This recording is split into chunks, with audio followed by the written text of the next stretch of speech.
혹시 까르페 디엠이라고 하는 그런 말을 들어보신 적 있으신가요? 까르페 디엠은 우리나라 말은 아니고요, 라틴어인데 그 말의 뜻은 오늘을 붙잡으십시오, 오늘을 즐기십시오, 그러한 뜻을 가지고 있습니다. 예수님께서 이 땅에 오시기 10여 년 전에 고대 로마의 시인인 퀸투스 호라티우스는 아우구스투스 황제에게 이런 시를 한 편 헌사합니다. 우리 한번 같이 읽었으면 좋겠는데요. 우리의 인생은 짧다오, 멀고 먼 희망은 떨쳐버리시오. 우리가 말하는 동안에도 아까운 시간은 지나가고 있다오. 오늘을 잡으시오. 내일에 대한 믿음은 할 수만 있다면 접으시오. 여기서 오늘을 잡으시오라는 표현이 라틴어로 까르페 디엠이라는 뜻입니다. 그래서 요즘에 이제 우리 이 시대의 이 단어를 이해하는 것이 뭐냐면 오늘을 즐기며 살자, 오늘을 짧은 인생 즐기며 살자라는 식으로 이해를 되는데, 이 까르페 디엠이라고 하는 이 표현하고 비슷한 요즘식의 표현이 있는데 그게 뭐냐면 욜로입니다. 욜로가 뭐냐면 영어 약자인데 You only live once라고 해서 너는 딱 한 번밖에 못 산다, 직역하면 그렇습니다. 근데 욜로의 의미가 뭐냐면 한 번밖에 없는 인생이니까 즐기며 살자라는 뜻입니다. 그래서 혹여나 우리 성도님들 중에도 욜로족이 있을지 모르겠는데 그리 성경적이지 못한 그러한 삶의 패턴입니다. 짧은 인생 즐기며 살자, 한 번밖에 없는 인생 나를 위해서 투자하고 즐기며 살자. 그래서 욜로족에게 있어서는 다른 이들에 대한 관심이나 타인을 향한 희생이나 헌신은 그 우선순위에 있어서 저 뒤쪽에 있습니다. 부모도 저 뒤쪽에 있고요, 제일 먼저가 나 자신입니다. 내가 중요하고 내 인생 한 번밖에 없는데 굳이 부모의 뜻대로 살아가야 되나? 굳이 세상이 원하는 어떤 그런 삶의 모습처럼 살아가야 되나? 나는 난데 내 방식대로 살아가면 뭐가 어떠냐? 이렇게 생각을 하는 그런 삶의 패턴입니다. 그래서 어쩌면 지금 나에게 주어진 인생 내가 즐기면서 살아가는 것, 그것이 그리 나쁜 것처럼 보여지는 것은 아닌 것 같아요. 그냥 뭐가 어때? 이렇게 생각할 수 있는데, 존 파이퍼 목사님은 이 땅을 살아가는 이 세상의 많은 사람들의 삶을 요약해서 평가를 이렇게 합니다. 우리 또 한번 같이 읽어봤으면 좋겠습니다. 그저 사람들이 나를 좋아해 주길 바라고 그냥 어쩌면 학교를 졸업하고 새로운 직장에 취업을 하고 좋은 배우자를 만나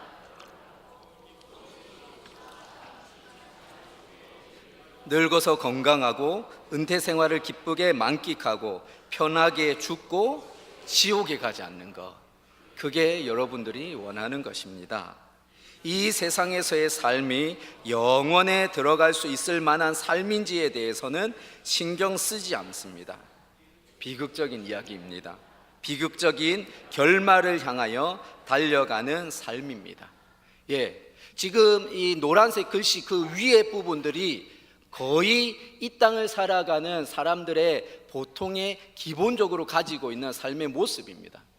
요즘엔 한국 사회가 이 가정을 이루는 것도 힘드니까 그냥 여기 보면 좋은 배우자 만나 결혼을 하고 요거는 빼고 그냥 나 홀로 즐겁게 살면 되겠다라고 하는 욜로족들도 참 많이 있습니다.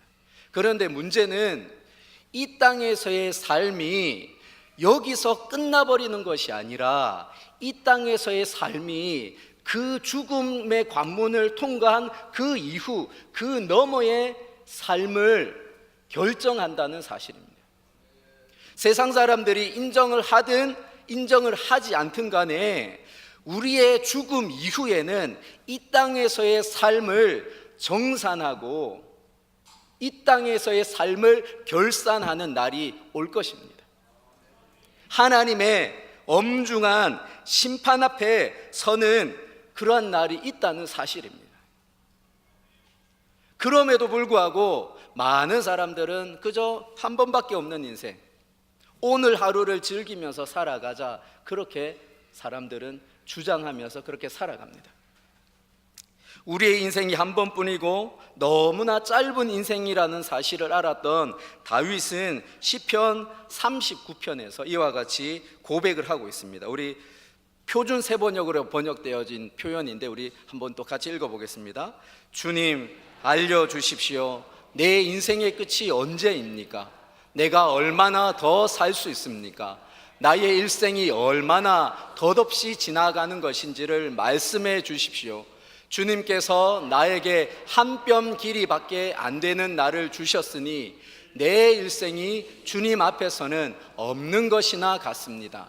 진실로 모든 것은 헛되고 인생의 전성기조차도 한낱 입김에 지나지 않습니다. 걸어 다닌다고는 하지만 그 한평생이 실로 한 오락이 그림자일 뿐입니다. 재산을 늘리는 일조차도 다 허사입니다. 장차 그것을 거두어 드릴 사람이 누구일지는 아무도 모르는 일입니다. 그러므로 주님, 이제 내가 무엇을 바라겠습니까? 내 희망은 오직 주님뿐입니다. 아멘. 영원의 관점에서 이 땅에서의 삶을 돌아보면 한 뼘밖에 되지 않답니다. 고대 근동의 그러한 도량형 길이의 단위로서 한 뼘은 가장 작은 그러한 길이의 치수를 나타낼 때 한 뼘 길이라고 이야기를 하는데, 우리의 인생이 그렇다는 거예요. 마치 우리의 인생의 전성기 있을 때, 전성기 보면은 내가 가장 잘 나갈 때 보면 아무것도 보이지 않죠. 내가 제일이고 나의 전성기는 영원할 것 같은 그러한 느낌을 갖습니다. 그런데 이 인생의 전성기조차 뭐라고 합니까? 이 한낱 입김에 지나지 않습니다. 겨울 그 차가운 날씨에 입김을 한번 후 불면은 금방 뿜어져 나왔다가 언제 있었나 생각할 정도로 그렇게 금방 사라져 버릴 것이 우리의 인생이다, 그렇게 이야기합니다. 또 실로 한 오락의 그림자밖에 되지 않는다. 그러니까 우리의 인생이 영원에서 영원의 관점을 볼 때 너무나 허망한 거예요. 너무나 짧게 사라져 갈 그러한 인생이라는 거예요. 그러니까 이러한 인생 앞에서 좌절하고 절망할 수밖에 없는데, 한 가지 보이는 분은 누구냐? 하나님밖에 안 계십니다. 내 인생은 그렇게 짧은 인생이지만 영원하신 그 하나님께 내가 잇대어 살아갈 때 나 또한 영원의 삶을 살아간다, 다윗은 고백하고 있습니다. 호라티우스 그 로마의 시인은 오늘을 즐기라 그렇게 이야기하고, 지금 이 시대는 짧은 한 번밖에 없는 인생 즐기며 살자 이야기를 하지만, 그 인생 앞에서 하나님을 아는 사람들은 허망한 것을 쫓아가는 인생이 아니라 하나님을 바라보며 살아가는 인생으로 나아가자, 그렇게 말씀하고 있습니다. 여러분은 어떻습니까? 이 말씀 앞에서 여러분은 어떻게 살아가고 있습니까?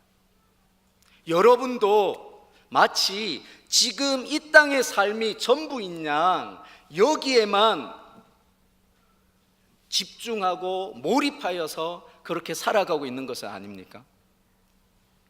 우리 연세 많으신 어르신들이야 이제 내가 하나님 나라 소망하면서 바라봐야지 그렇게 하고, 나머지 젊은 분들은 여전히 이 땅의 삶에만 집중하면서 살아가고 있는 것은 아닙니까? 우리가 읽은 사사기의 이 말씀을 보면 참 부끄럽습니다. 사사기에 일어나는 많은 사건들을 보면 이 사람들이 진짜 하나님께서 약속하신 그 가나안 땅을 살아가는 이스라엘 백성이 맞는가 싶을 정도로 부패하고 타락한 삶을 보여주고 있습니다. 이들의 모습을 보면 하나님은 보이지 않습니다.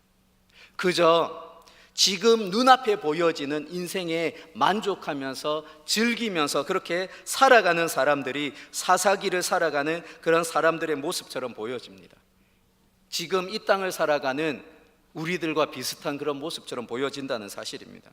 사사기를 보면 이런 패턴이 나타납니다. 우리 한번 보여주시면 좋겠는데요.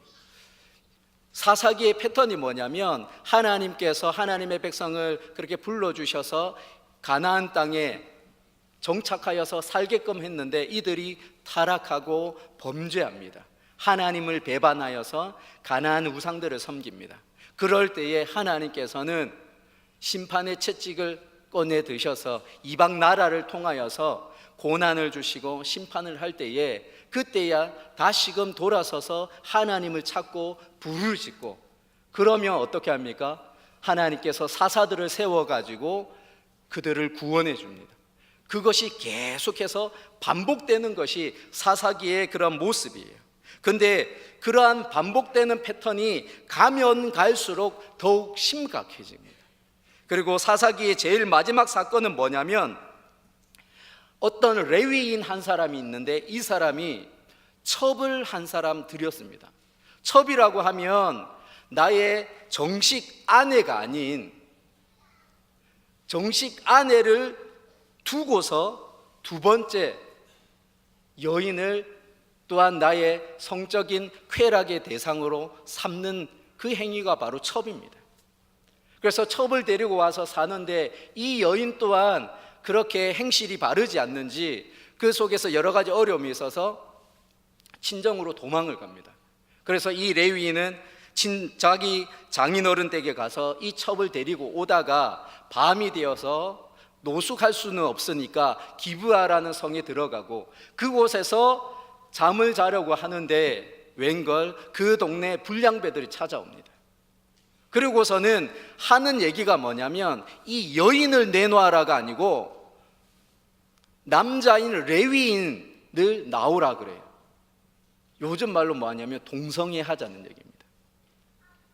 그리고 이 레위인은 자기 살려고 그 첩을 그 불량배들에게 던져줍니다. 그리고 불량배들은 그 밤이 새도록 그 첩 여인을 겁탈하고 능욕하고 그래서 새벽에 겨우 그 집으로 보내줬는데 결국에는 그 문지방을 그렇게 붙들고서는 최후를 맞이하였습니다. 그런데 이 남자 이 레위인이 얼마나 악한지 사사기 19장 28절을 보면 아침에 일어나가지고 무덤덤하게 하는 말이 뭐냐면 땅바닥에 문지방에 누워서 마지막 호흡이 끊어진 그 여인을 보고서는 일어나라 우리가 떠나가자. 이게 무슨 어떻게 자기 살려고 그 여인을 그 악한 불량배들에게 던져줘 놓고서는 그 아침에 그 문지방에 엎드려져 있으면 잠을 자는 것도 이상할 뿐더러 그렇게 누워 있으면 어떻게든 벌떡 일으키고 그래야 되는데 보면 이 사람을 대하는 모습이 아니라 마치 그냥 짐승을 대하듯이 그냥 일어나라 가자 이렇게 하는 거예요. 그때 아무 대답이 없을 때 보여지는 반응이 뭐예요?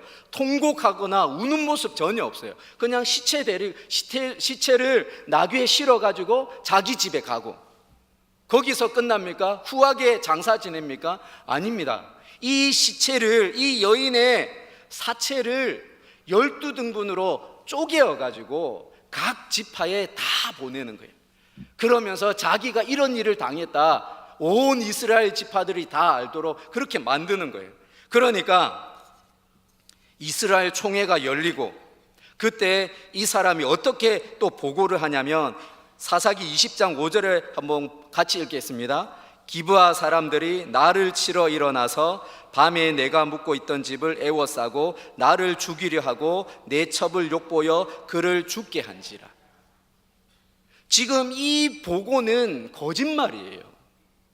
그 불량배들은 그 레위인 이 사람하고 동성애를 하기 위해서 했을 뿐 죽이려고 한 적도 없어요. 그리고 욕보였다고 하는데 자신이 그 불량배들에게 던져준 사람이에요. 그런데 자신의 악한 행동은 다 감추고요. 지금 이 기브아 사람들이 악하다 그렇게 보고를 하면서 이때부터 어떤 일이 일어나냐면 12지파 중에 11개 지파와 기브아 성이 속한 베냐민 지파의 그러한 동족 상잔의 전쟁이 일어납니다. 그리고서는 이 베냐민 지파가 거의 다 진멸되고 남자 600명밖에 남지가 않아요. 결혼할 수 있는 가정을 꾸려서 다시금 그 지파를 일으켜 세울 수 있는 상황이 안 되니까 어떻게 하냐면 또 이 11개 지파가 그래도 베냐민 지파를 살려야 되니까 하는 게 뭐냐면 길르앗 야베스라고 하는 곳에 가가지고 그 성읍을 다 진멸하고 거기서 처녀 400명 포로로 잡아와가지고 여기 베냐민 남자 600명 중에 400명 결혼시킵니다. 200명 남았잖아요. 이제는 그 200명 어떻게 합니까? 실로에서 하나님께 드리는 잔치가 있을 때 그 잔치에 딸들이 나왔을 때에 그 딸들 200명을 이렇게 보쌈해가지고, 보쌈은 좋은 표현이죠. 예. 그 사람들을 완전 납치하여서 가정을 이루는 거예요. 그게 지금 우리가 읽었었던 그 말씀 앞부분까지 일어난 일입니다. 약속의 땅, 가나안 땅에서 하나님의 백성들이 하는 일이 그렇습니다. 레위인이 어떤 사람입니까? 종교 지도자입니다. 근데 얼마나 타락했으면 첩을 둘 정도로 타락했습니다. 거기다가 정직하지 못하고요, 비겁하게 자기 살라고 그 여인을 불량배들한테 던져준 사람이 그 레위인입니다. 종교 지도자입니다. 그리고 또 자기 살라고 거짓 보고했던 사람이 레위인입니다. 기브아 사람들도 마찬가지고요. 모든 이스라엘 전체가 부패하고 타락한 모습이 바로 지금의 모습입니다. 사사기의 결론입니다. 그래서 우리가 읽었던 말씀처럼 그때에 이스라엘의 왕이 없으므로 사람이 각기 자기의 소견에 옳은 대로 행하였더라. 각기 자기의 소견에 옳은 대로 행하였더라. 그 결과가 뭡니까? 부끄럽고 추악한 그 타락과 부패하고 악한 그 사회의 현실입니다.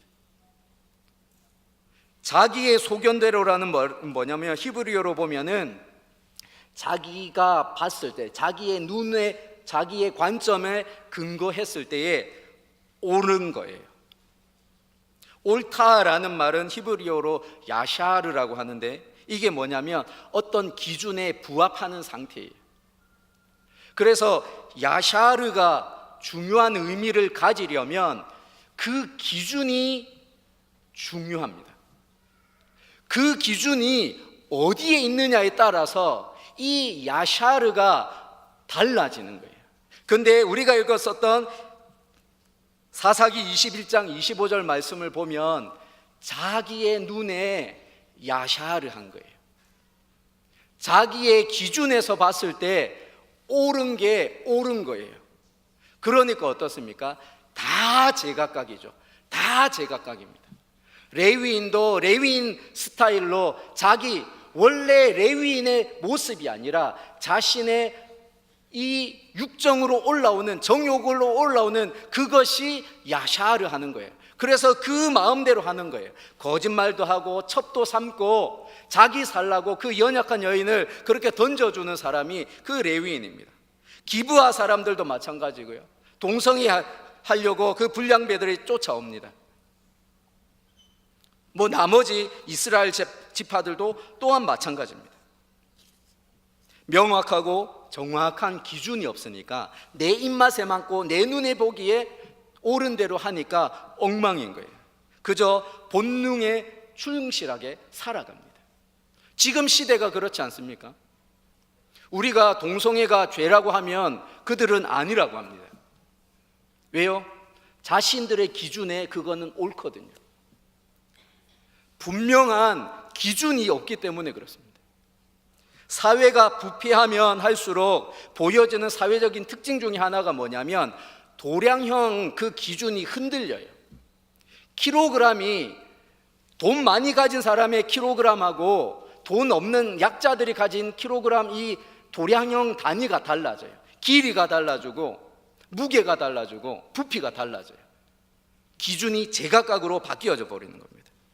그리고 이렇게 자기가 기준이 되어진 근본적인 이유는 우리 25절 앞부분에 있습니다. 그때에 뭐가 없으므로? 이스라엘의 왕이 없으므로. 이스라엘의 왕이 없나요? 이스라엘의 왕이 없을까요? 하나님께서 출애굽시킬 때에 모세를 향하여서 이스라엘 백성들을 어떻게 표현을 하냐면 내 백성이랍니다. 내 백성. 무슨 말이에요? 하나님이 왕인 거예요. 출애굽기 3장을 보면 내 백성의 고통을 분명히 보았다. 내 백성 이스라엘 자손을 애굽에서 인도하여 낼 것이다. 하나님이 왕이신 거예요. 그래서 시내산에서 십계명을 주시는 이유가 뭐예요? 하나님 나라를 만들어가는 제도를 세우는 거예요. 그리고 그 핵심은 하나님이 너희들의 왕이다 라는 겁니다. 근데 우리가 읽었던 사사기의 말씀에는 뭐라고 하고 있습니까? 그때에 이스라엘의 왕이 없으므로. 왕이 없는 것이 아니고 하나님을 자신들의 왕으로 인정하지 않았던 것입니다. 내가 하나님이 되고 내가 왕이 되어서 살아가는 겁니다. 그러니까 내 기준이 법이고 내 기준을 따라야 되는 거예요. 그들이 진정으로 하나님을 왕으로 여겼다면, 그래서 하나님께서 주셨던 그 말씀을 붙들고 살았다면 사사기에서 보여지는 이런 모습들 행하지 않았을 것입니다. 그런데 하나님은 이미 신명기 12장 8절 말씀을 보면 모세를 통하여서 이렇게 경고를 하고 있습니다. 우리 한번 같이 읽어보겠습니다. 우리가 오늘 여기에서는 각기 소견대로 하였거니와 너희가 거기에서는 그렇게 하지 말지니라.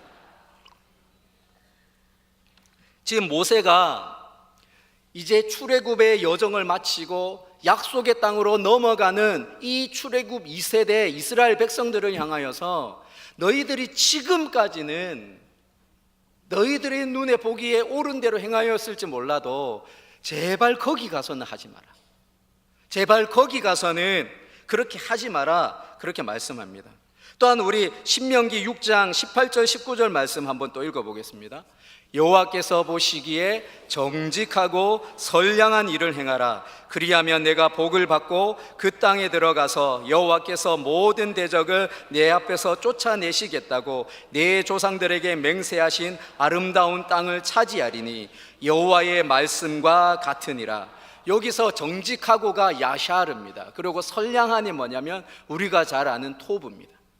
하나님 보시기에 하나님이 기준이 되어져서 거기에 부합하게 살아갈 때에 하나님께서 약속을 지키겠다, 아름다운 땅을 주겠다, 가나안 땅을 너희에게 주겠다, 그렇게 약속합니다. 또 12장 28절, 신명기 12장 28절 보면 또 한번 같이 읽겠습니다. 내가 내게 명령하는 이 모든 말을 너는 듣고 지키라. 내 하나님 여호와의 목전에 선과 의를 행하면 너와 내 후손에게 영구히 복이 있으리라.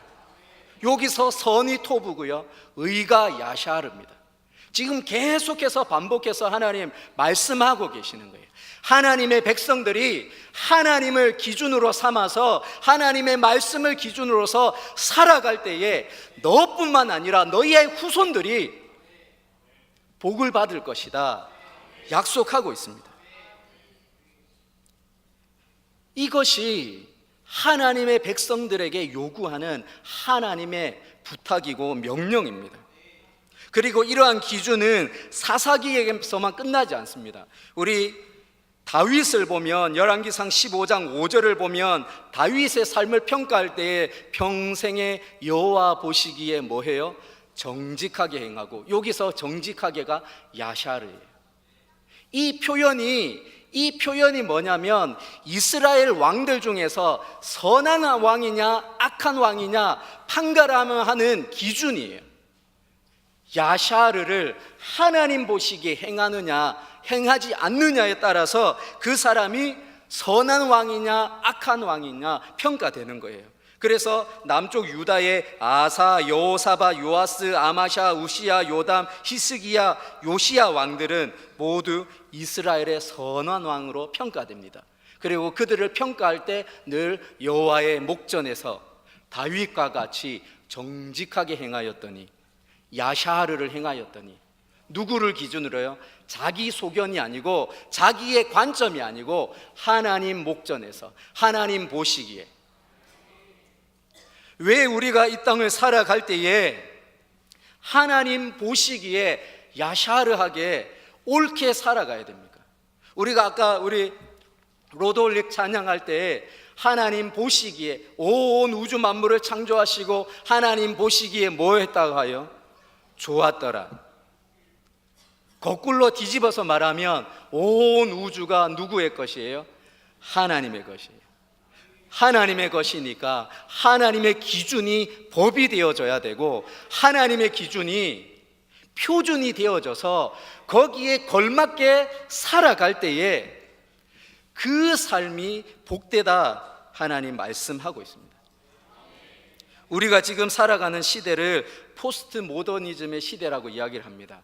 그리고 이 시대의 특징 중에 하나가 뭐냐면 절대적인 진리가 없다 합니다. 절대적인 진리가 없기 때문에 내가 법이 되는 겁니다. 우리가 나누었던 말씀에 비추어서 표현하면 자기 소견에 옳은 대로 행하는 게 진리다라고 하는 시대를 우리가 살아가고 있습니다. TV를 틀어보십시오. 인터넷을 보십시오. 다 하는 게 뭐냐면 너의 입맛에 맞는 것, 너가 느끼기에 좋은 것, 그것을 하라, 그렇게 이야기합니다. 그리고 그게 잘하는 거다라고 이야기를 합니다. 여러분은 어떻습니까? 교회에 나오고 예배는 드리는데 하나님의 관점에서 하나님의 기준으로 그렇게 올바르게 살아가고 있습니까? 아니면 오히려 하나님보다 더 위에 있어서 하나님을 내 입맛에 재단해 놓고 거기에 맞춰서 살아가고 있는 것은 아닙니까? 내가 기준이 되는 인생은 결국에 무너질 수밖에 없고 결국에 부패하고 타락할 수밖에 없습니다. 우리의 본성이 그렇기 때문에 그렇습니다.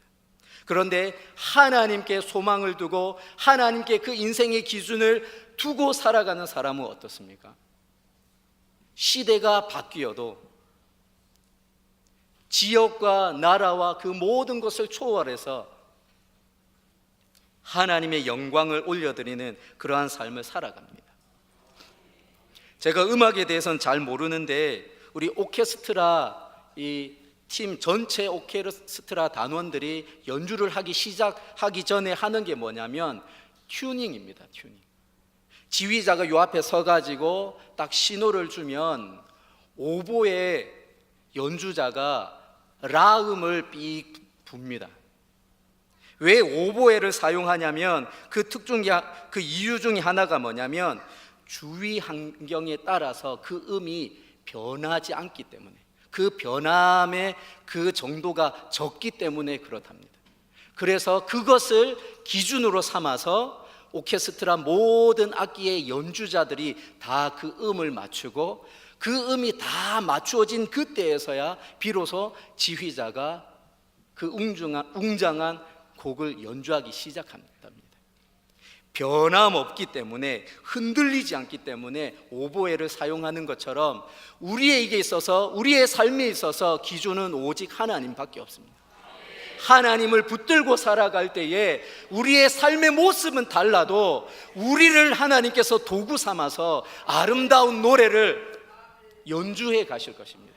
우리들의 다양한 삶의 모습을 통하여서 하나님의 그 찬란한 영광을 드러낼 것이고, 우리를 도구 삼아서 이 땅이 하나님 없다 할지라도 분명하게 살아계시고 역사하시는 그 하나님을 드러내며 나타내며 살아가게 될 것입니다.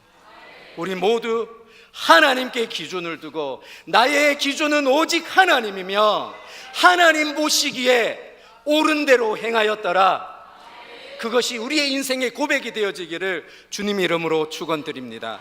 아멘.